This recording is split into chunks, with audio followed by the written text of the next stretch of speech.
Hello, everyone, and welcome back to my channel. So, these are my thoughts on the Chelsea 2 Palace 1 match that happened on the 27th. Obviously, this was a much needed win for Chelsea and a very, very important result for Pochettino. Obviously, we still have one more match to go to end the year, and it's incredibly vital that we beat Luton tomorrow as well. So, anyway, our lineup consisted of Petrovic in goal, Colwill on the left, Disasi and Badiashile in the centre, with Gusto back in the starting 11, obviously back from injury on the right-hand side. Caicedo and Gallagher just in the middle. And then we had a front four as such of Mudryk, Jackson and Cuckoo and Martson. Obviously, three of those were very interchangeable. And we started the game really, really strong. It was a great start. There was some brilliant link-up play between Mudryk and Cuckoo and Jackson. Jackson, despite obviously not being great in front of goal, his link-up play with the other two and Gusto was exceptional. And it was, you can really see his uses outside of scoring. Obviously, we bought him as a striker, but he was brilliant with the ball, had a few great opportunities, almost got one or two assists. Obviously, Mudryk also could easily have got an assist had it not been for a great save by the Palace goalkeeper. But then we get on to Malo Gusto, who creates our first goal. He comes from about the halfway line, gets the ball to Nkunku, gets the ball back slightly fortunately, then passes the ball in the middle of the box, and then Mudryk scores. Great. Easy finish. Chelsea are just absolutely dominating Palace. Again, great passes between Jackson, between Mudryk, between Nkunku. The three of them interchanging was causing Palace an absolute nightmare. However, just like in every single one of our matches, it feels like we have so many opportunities and we just don't score many of them. I think Chelsea at the moment have missed the most big chances. I think it's something like we missed 36 big chances, and the next is like maybe Liverpool who missed 30, but then they've scored so many at the same time. They've scored so many more. I mean, you think we've missed 36 big chances. Imagine if we scored just 15 of those, where we'd be in the table right now. But anyway, so the half kind of looked like it was slightly fizzling out to be a 1-0 win for Chelsea in the first half. But our players just seemed so lackadaisical right at the end of the 45 minutes. I mean, they kind of were playing like they'd already won the game. They weren't really focused, a bit sloppy with their passing. We got the ball on the edge of the box, and then we lost it again. And then just a great ball by one of the Palace players on the edge of the Chelsea box, over the Chelsea defence. And Olise just on his own on the right-hand side. There's no one marking him. I don't know where Colwell was at the time. Lands, great touch, great control by Olise, and great finish. And it's one of those where Chelsea, instead of going in at half-time, 2-3, maybe 4-0 up, considering the opportunities that they had, they go in at half-time 1-0, and it really leaves a frustrating feel in that stadium.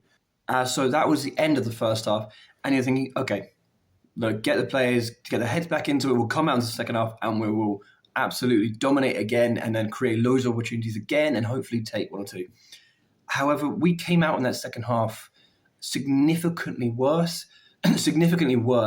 It didn't feel like we were really able to create anything.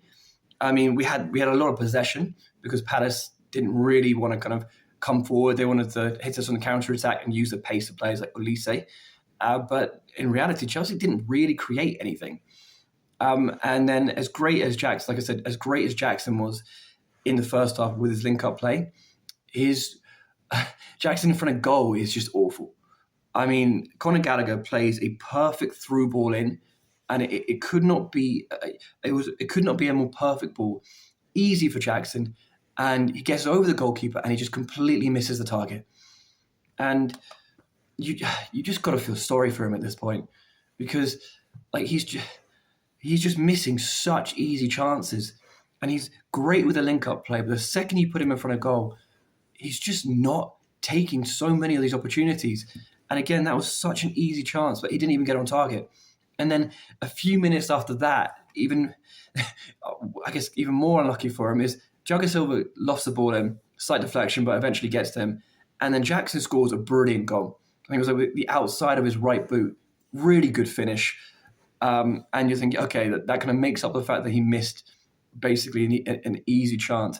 And he was just millimeters offside. And like I said, you just got to feel sorry for him at this point. I mean, it was just so unlucky.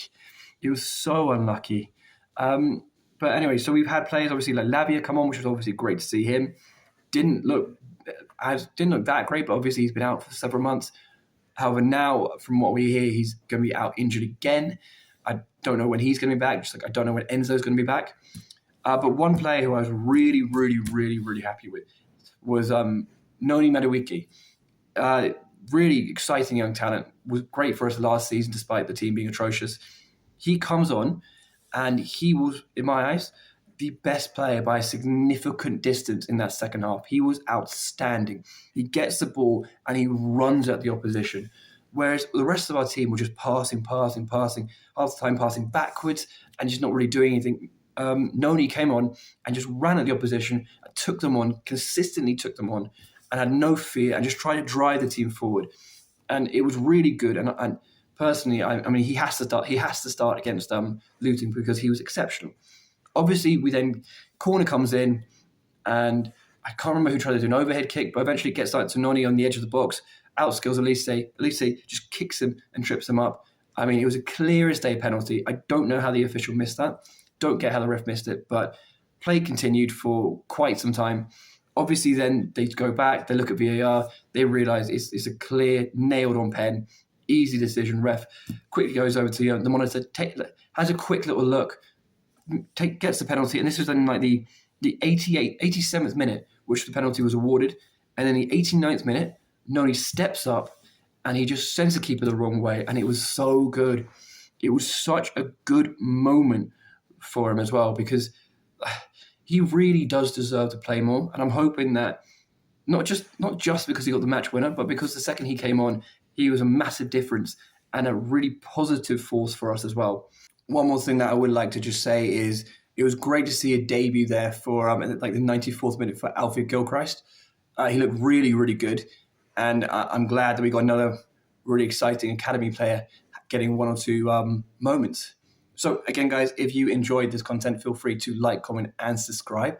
And I will see you all tomorrow when we have hopefully gotten another must-needed win and hopefully end the year 2023 in a positive note with a good result against Luton Town.